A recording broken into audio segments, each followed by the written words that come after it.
Estamos no ar aqui com mais um programa do canal do Guaral. O programa A Hora do Intervalo, onde a gente conversa com colegas, professores desse Brasil inteiro, né? E nesse segundo programa que nós estamos fazendo aqui para o canal do Guaral, hoje vou ter o prazer de conversar com o professor Silvânio Barcelos, de Mato Grosso, né? E depois a gente até conta os bastidores dessa conexão, tentamos num aplicativo, agora no outro, e agora estamos partindo, e esqueci que o fuso horário, temos fuso horário, então eu já achei até que tinha ganho um bolo, estava ganhando um bolo do professor Silvânio, mas agora estamos aqui. Então, seja bem-vindo, professor Silvânio Barcelos, ao canal do Guaral, na hora do intervalo. Olha, muito obrigado. Eu quero dizer que o prazer é todo meu de estar participando do canal do Guaral, né? Então, eu aceitei o seu convite com muito prazer e eu acho que esses momentos de compartilhamento de experiências é muito importante para nós que estamos vivendo meio que um estado de exceção, né? Estamos vivendo um novo normal, né? Então, professor Guaral, muito obrigado, tá? Por ter me convidado, né? Então, estamos aqui para compartilhar as nossas experiências. Silvânio, então, para começar, sim, gostaria de conhecer você mais, né? E que os nossos inscritos e, enfim, todo mundo que estiver assistindo o nosso programa, te conhecer mais, falar da sua formação, onde você nasceu, onde você mora atualmente e as redes que você participa, as escolas, se são universidades, contar um pouco da sua história aqui para a gente, né? Na hora do intervalo. Bom, perfeito. Bom, na verdade, eu sou, apesar da minha idade, eu tenho 63 anos, eu sou um professor meio temporâneo. Eu era mecânico, né, montador de motor de linha industrial, e aos 48 anos, mais ou menos, eu resolvi dar asas, né, a um sonho que eu sempre tive de ser professor. Então, eu prestei o vestibular, passei no vestibular, né, passei em terceiro colocado, o que para mim foi uma surpresa, que eu estava há mais de 20 anos longe das escolas. E aí fiz o curso de História, fiz a graduação, mestrado e doutorado, e tem sido, então, uma mudança, assim, bastante radical na minha vida e muito prazerosa. Bom, no doutorado, também no mestrado, eu trabalhei com o movimento negro aqui em Mato Grosso, com enfoque nas comunidades quilombolas, né? Então, eu tenho, essa é a linha de pesquisa a qual eu tenho dedicado esses últimos tempos. Mas tenho um grande interesse também pelo ensino híbrido. Bom, eu moro aqui em Cuiabá, mas, eu sou cuiabano naturalizado. Bom, o pessoal daqui da região chama de pau rodado. Também expressão aqui da região é que você veio pelo Rio, né? Então, aportou aqui na cidade de Cuiabá. Eu sou de Goiânia, sou casado há 40 anos, tenho 5 filhos. Bom, atualmente eu sou professor efetivo aqui da rede pública mato-grossense, trabalho numa escola militar, que é a Escola da Polícia Militar Tiradentes, né? Então, uma escola bastante, ela é referência aqui na região, pela questão da hierarquia e disciplina, então eu gosto muito de participar dessa escola. À noite, eu trabalho na Faculdade Invest de Ciências e Tecnologia. Bom, na Escola Tiradentes, é claro, a minha formação é História, eu dou aula de História. Na faculdade é mais amplo, porque eu trabalho com as disciplinas formativas, né? Então, eu tenho trabalho para cursos de Direito, Administração, Ciências Contábeis, Educação Física, até Ciências da Computação, né? Essa uma das magias, né, de você poder lecionar as disciplinas formativas. Então, as disciplinas formativas que eu costumo trabalhar são filosofia, né, antropologia, sociologia e história, né, quando tem como linkar isso aí com história, como, por exemplo, no curso de Direito, que eu leciono História do Direito. Aliás, uma disciplina extraordinária, né? Então, essa é um pouco da resenha da minha vida, né? Silvânio, eu também leciono História do Direito, Antropologia na faculdade, na Veiga de Almeida, que eu trabalho aqui, e nas redes estaduais. Olha, que interessante. Né? Então, estamos parceiros Até porque eles aproveitam também, né? E no ensino médio, eu trabalho também no estado, aqui do Rio de Janeiro, né? Também dou aula de sociologia, filosofia. Então a gente acaba sendo absorvido nas ciências humanas de uma maneira geral, o que eu acho ótimo, porque a gente acaba linkando um monte de coisas, né? E aí eu vou te perguntar uma coisa: qual a diferença muito grande em Mato Grosso, em Cuiabá, e talvez assim no estado, não sei se você tem essa percepção, das redes pública e particular? O que, que você percebe aí? Bom, agora eu acho que você tocou num tema bastante delicado. Essa é uma das minhas angústias, né? A gente, como professor e pesquisador, nós temos nossas angústias, que são nossas parceiras, né? Aliás, são as angústias que produzem material acadêmico, né? Você tem uma angústia e você sai em busca de solução. Então, uma dessas angústias, e com certeza não é o caso da escola que eu tenho o privilégio de trabalhar, que é uma escola que tem hierarquia e disciplina. Mas, no quadro geral, a educação pública, pelo menos aqui, eu posso ver a experiência que eu tive nas outras escolas aqui em Cuiabá. Vai de mal a pior, não é? Então, você tem uma diferença enorme de escolas que são altamente elitizadas, como eu tenho 10 netos. Alguns desses netos estudam na rede pública e outros estudam na rede privada. Tenho dois que estudam em escola de elite aqui em Cuiabá. E olha, eu posso dizer que está a anos-luz, né, de diferença o engajamento, né, a questão do ensino-aprendizagem. Então, eu vejo isso, professor Guilherme, como uma angústia, né? Eu acho que também uma bandeira que eu levanto, né? Porque na faculdade eu trabalho, um dos cursos que eu trabalho é a pedagogia. Então, eu costumo pegar, como a minha disciplina é formativa, eu trabalho com eles nos primeiros semestres, primeiro e segundo semestre. Então, aí eu tenho batido bastante nessa tecla que, a despeito de um sistema que não está funcionando muito bem, nós, professores, enquanto indivíduos, dentro da sala de aula, nós podemos fazer toda a diferença do mundo. Você pode dar uma excelente aula debaixo de um pé de manga, como eu já vi um exemplo em Angola, né? E eu fiquei emocionado, o nível de aprendizado que aqueles alunos, numa escola lá debaixo do pé de manga, sem brincadeira nenhuma.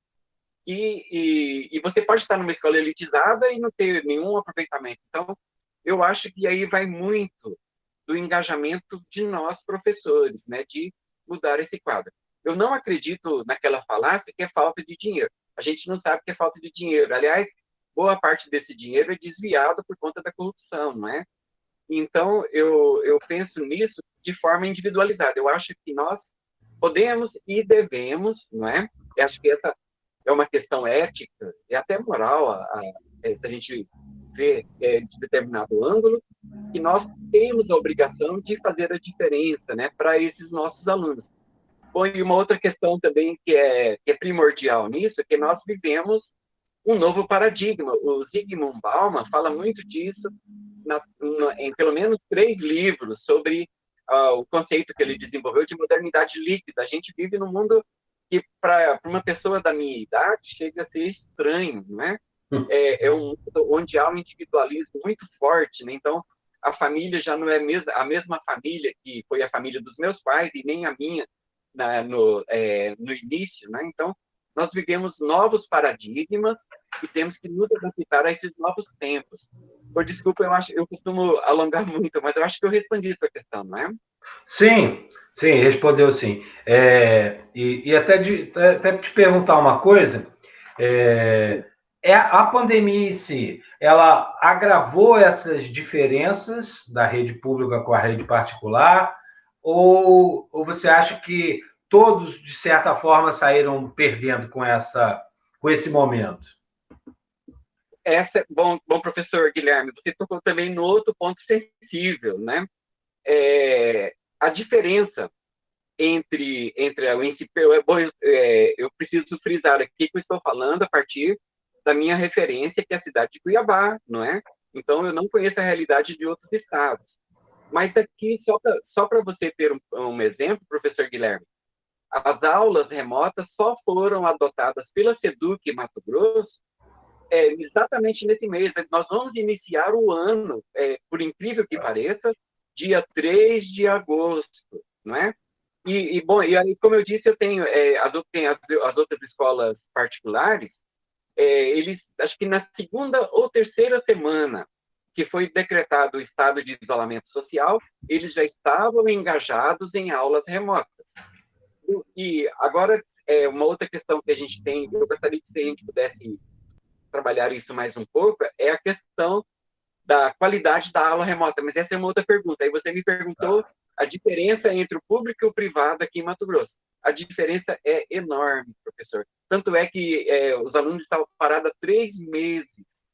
Bom, de minha parte, eu tinha contato com eles, boa parte dos vídeos que eu andei gravando foi dirigido aos meus alunos da escola Tiradentes, porque tem aluno que não gosta de estudar, isso em todo lugar é assim. Mas eu tenho muitos alunos que amam estudar, então eu mandava conteúdo para eles, mas a gente sabe que isso não funciona, né? Uma andorinha só não faz o verão, como diz o ditado, né? Tá. Mas, então, no caso, você já fazia essa prática até antes de ser adotado o ensino remoto, né? Aqui, te dando um feedback, que aqui no Rio tem funcionado mais ou menos na rede pública. Então, numa turma de 30, 35, menos da metade acessa com regularidade. Então, da escola que eu trabalho. Então, na rede, de uma maneira geral, a gente também não tem conseguido grandes, né, resultados. Mas eu acredito, assim, particularmente, eu acho que é uma tendência que veio para ficar. E a sua opinião? Você acha que o futuro da educação é híbrido ou a possibilidade de voltar ao normal, o antigo normal, né? Ou qual será o novo normal na educação, na sua opinião, Silvana? Pois é, eu acho que essa é a questão chave de tudo isso que a gente está falando aqui, não é, professor Guilherme? Eu acho que esse novo normal, na verdade, ele já era anunciado há muito tempo atrás. Inclusive, eu tenho trabalhado com disciplinas que as novas tecnologias na educação. Existem diversos títulos para uma só ideia, né? A ideia do ensino à distância, a utilização das tecnologias, o ensino híbrido, a sala de aula invertida e tudo mais. Então, nós falávamos disso há muito tempo. A pandemia, ela forçou, né? Então, foi uma coisa forçada nós nos adequarmos a essa nova realidade. Bom, a gente não pode fazer previsão do futuro, né? Isso pertence à futurologia, mas eu não sei. Aí, uma opinião pessoal minha, eu acho que vai ser difícil voltar ao antigo normal. Então, nós estamos vivendo uma outra realidade, que é uma realidade que, se a gente parar para pensar, ela faz parte da realidade das crianças já há muito tempo. Principalmente essas crianças que já nasceram com as redes sociais na ativa, né? Então, são crianças que têm uma outra visão de mundo. Então, pensando assim no mundo idealizado, né? De pensar em Platão, que no mundo das ideias, eu acho que nós temos que aproveitar as lições pesadas da pandemia com relação à educação e aproveitar essa oportunidade para redesenhar, não é, a nossa prática educacional. Claro que nada poderá substituir as aulas presenciais, porque como que você vai perceber, por exemplo, pela leitura do gesto, do corpo do aluno, que ele não está aprendendo isso, a gente consegue dentro da sala de aula. Então, você vai estar falando com ele através de um celular ou um notebook, né, ou um computador. Tá? Então, eu acho que a aula presencial ela não deve acabar nunca, principalmente na idade mais sensível, que eu considero, que são as séries iniciais e o Fundamental 1. Talvez essa mescla, né, que é a base do ensino híbrido, né, professor Guilherme? Sim. Que eles têm uma ideia-chave que eu acho bem interessante do ensino híbrido, que é a conjugação das duas partes, do que tem de melhor dos dois mundos, do presencial e do à distância. Então, eu acho que a pandemia fez com que a gente levasse um choque de realidade, né? e eu tenho a impressão que nós vamos ter que conviver com esse novo normal. Então, isso é o que eu penso, né? Das lições, né? Que a pandemia está nos proporcionando. E até em relação a isso, também concordo com você, Silvana. Acho que a gente é um caminho irreversível. E eu acho até que é necessário para chacoalhar um pouco ah, o processo educacional, né, escolar, que ele é muito retrógrado, tradicional até, de uma maneira geral, e a gente tem uma sociedade, uma juventude que eu também concordo. Eu acho que eles, ao invés de levar a palmada no bumbum, assim, quando nasce, já ganham um smartphone, né? Então, eles já são nativos digitais, enquanto a gente é migrante nesse processo. E aí, Exatamente. e aí eu conheci, né, o seu trabalho a partir, né, do canal que você tem, que você criou também. E aí eu te pergunto, você criou o canal e aí convida as pessoas também para se inscreverem no seu canal a partir da pandemia ou já era um projeto antigo, Silvânio? Olha, o canal era um projeto antigo, eu tinha ele há bastante tempo, mas na verdade ele não funcionava. Então eu resolvi mudar totalmente. Eu cancelei esse canal e reabri ele, aliás, há poucos dias, com uma nova proposta. Até troquei o nome, né? Ele é o História News. E aí a minha proposta é apresentar um tipo de historiografia e também temas de outras áreas que não estejam engessados, né, por uma ideologia que está muito presente nos livros didáticos. Então, olha, só para citar um exemplo disso que eu estou falando, nós temos aí a Lei 10.639, que obriga, né, que institui a obrigatoriedade do ensino de história da África, e ela foi aprimorada pela Lei 10.641, que inclui a história indígena. Eu acho isso extraordinário, porque realmente é uma chance de dar visibilidade a quem sempre foi invisível em nossa história. Mas aí eu faço uma pergunta eu acho que deve ser feita. E os portugueses? Então, se a gente... e os portugueses, eles são mais invisíveis ainda.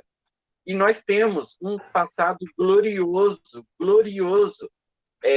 Portugal hoje é uma nação insignificante na Europa, mas o nosso passado é glorioso. Então, e a história como elemento primordial da formação da identidade e da criação desses elos fundamentais que nos enraizam junto com a tradição e com a nossa história, então eu acho que ela deve ser vista com mais seriedade. Então, o canal eu pensei nesse sentido e trazendo temas um pouco diferenciados do que tem sido senso comum nos livros didáticos, tá? Bom, professor, aí eu aproveito aqui para o gancho para fazer um convite para quem estiver nos Sim. ouvindo. Se inscrevam no meu canal, História News, né? Se inscrevam lá e se gostarem do vídeo, deixem um like, tá? Por favor.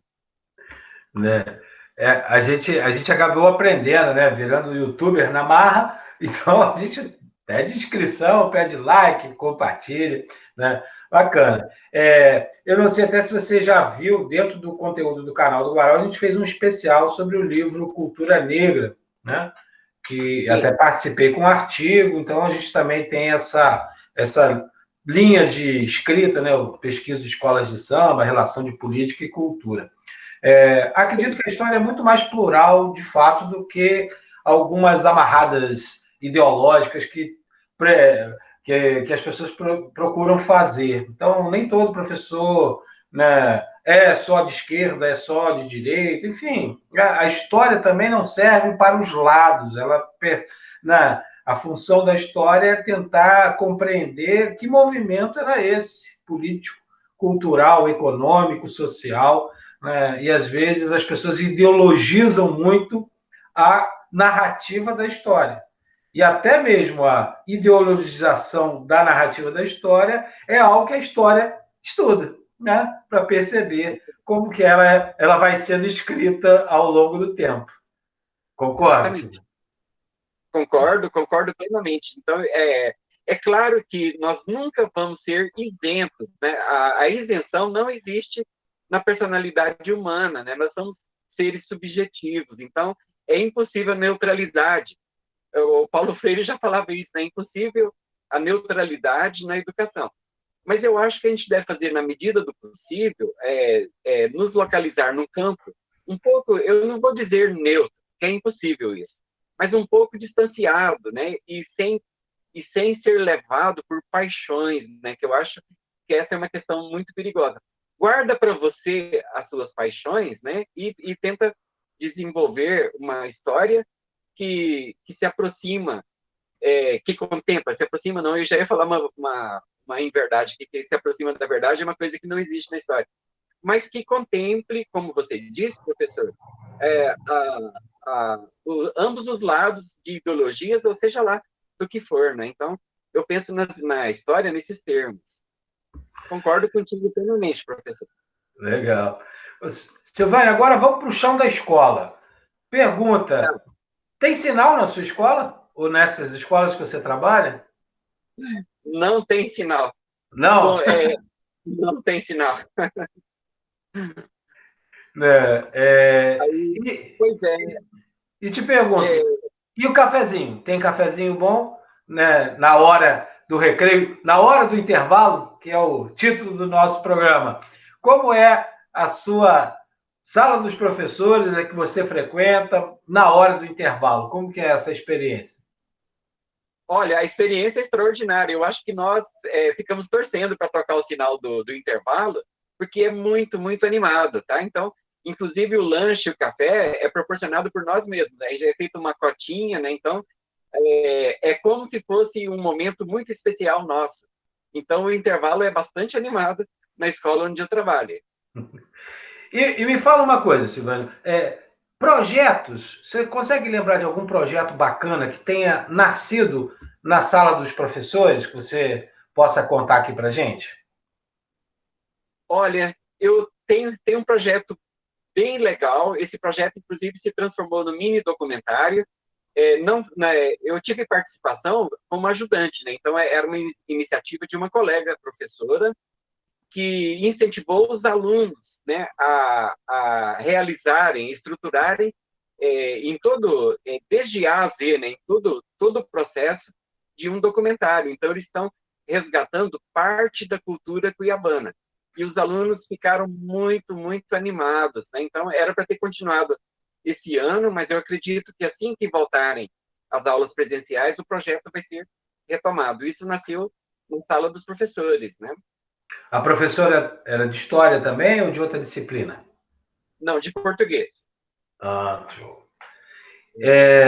E deixa eu resgatar aqui um pouco também. E você, como aluno? Era um aluno quietinho, da frente, do meio ou do fundão? Como que você, Silvano, era como aluno?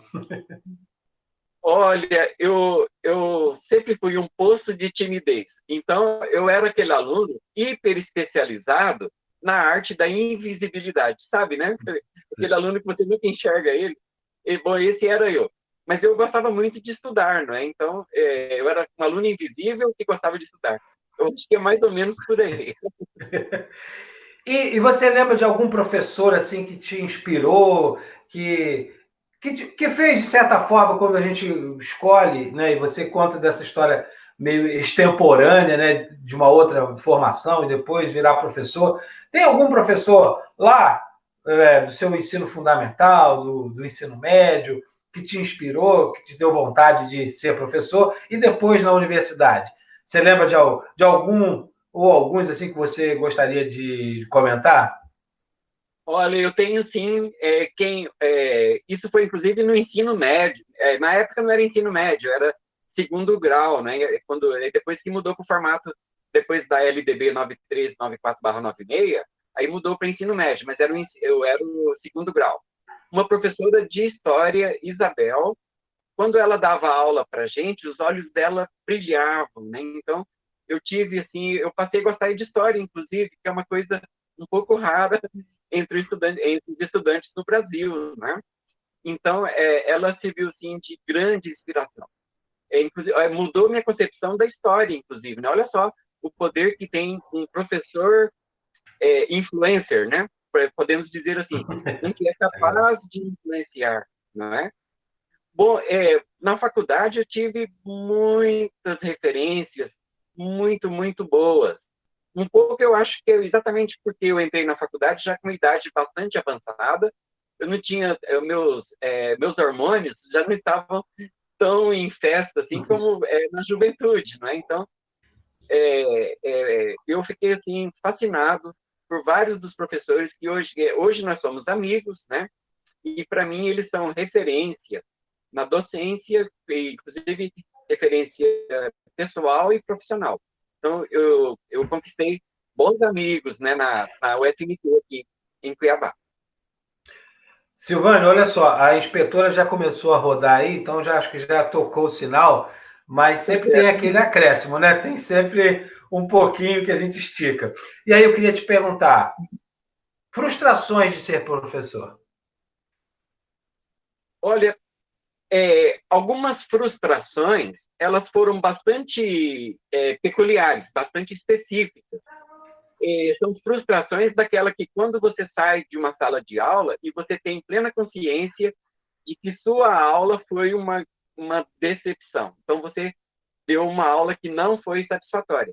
É a única decepção que eu tenho, né? É o único que eu trago no ofício da docência. Eu não vejo nenhuma outra, inclusive por questões de salário, que é uma coisa que é uma reivindicação nossa, muito antiga. Mas nós aqui em Mato Grosso, nós temos o terceiro maior salário da categoria aqui em Mato Grosso. Então, a gente inicia a nossa carreira aqui, quando eu iniciei, por exemplo, eu já iniciei com 4.300 e pouquinho. Eu acho que é um bom salário inicial para professor. Então, claro que não é o ideal, óbvio, a gente sabe disso, né? Não é o ideal. Então, eu não tenho essas frustrações nesse sentido.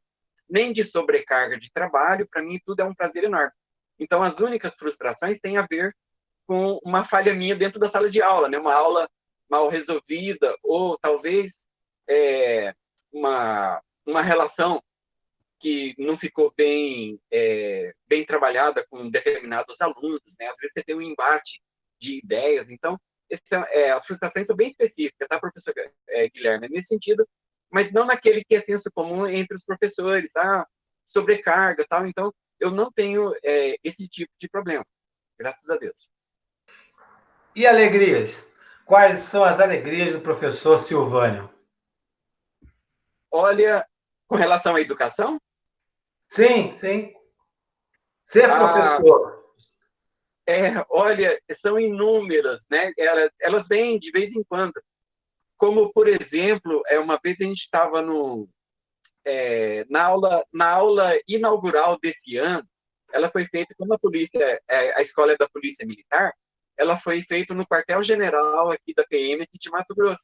Um salão enorme. Então, na hora de entrar os professores, era anunciado, e quando eu entrei, os alunos fizeram uma ovação, né? Então, eu perdi o chão, sabe?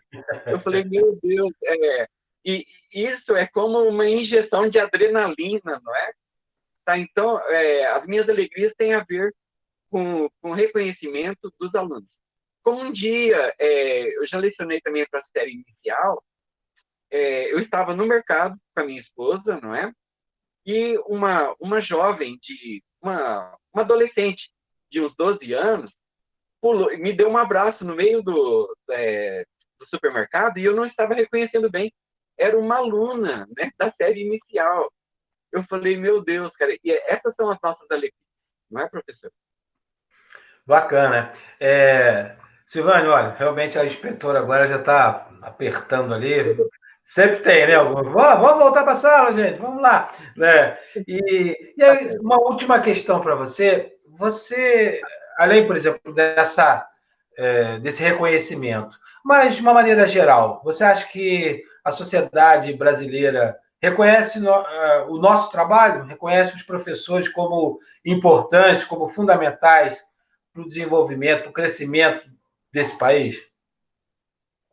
Professor Guilherme, você tocou, acho que na questão mais sensível, né? Às vezes você tocou em várias questões sensíveis, não é? Então, eu acho que nós estamos vivendo um momento extremamente delicado, professor.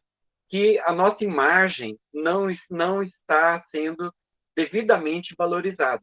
Eu não sei se eu estou me fazendo entender perfeitamente, mas está havendo uma cobrança, né, com relação aos professores, e isso tudo teve origem no Escola Sem Partido. Né? Então, há uma parte da sociedade que eu acho que tem esquecido um pouco que somos nós que, durante algumas horas por dia, cuidamos do aprendizado e, em certo nível, até da educação de seus filhos. Né? Então, essa é uma questão extremamente delicada, professor.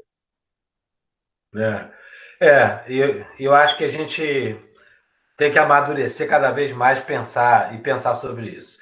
Silvânia, quero te agradecer muito e abrir o espaço aqui. Você queria falar também da revista que você cuida aí, que você está organizando. Então, dá um espaço aqui para você, né, falar, fazer as suas considerações finais, seus agradecimentos, seus recados. Então, o espaço é todo seu. Antes que a inspetora nos tire logo aqui dessa sala, né, na hora do nosso intervalo. Então, o espaço é todo seu e desde já agradecendo você ter aceito participar e estar aqui batendo esse papo bacana, né, na hora do intervalo no canal do Guaral.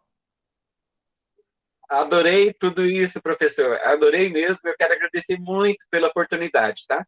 Bom, eu aproveito já que você me deu um espaço aí para falar. Nós temos uma revista que é a Revista Eletrônica da Faculdade Invest de Ciências e Tecnologia. Então, é uma revista que nasceu tem 2 anos e no setor privado, esse tipo de revista acadêmica ela encontra uma certa dificuldade na captação de artigos. Então, fica aqui o convite para alunos, né, principalmente alunos do curso superior, principalmente não, aos alunos do curso superior, se inscrevam lá na nossa revista, submete o artigo. Bom, ela já está indexada no Diadorim e também,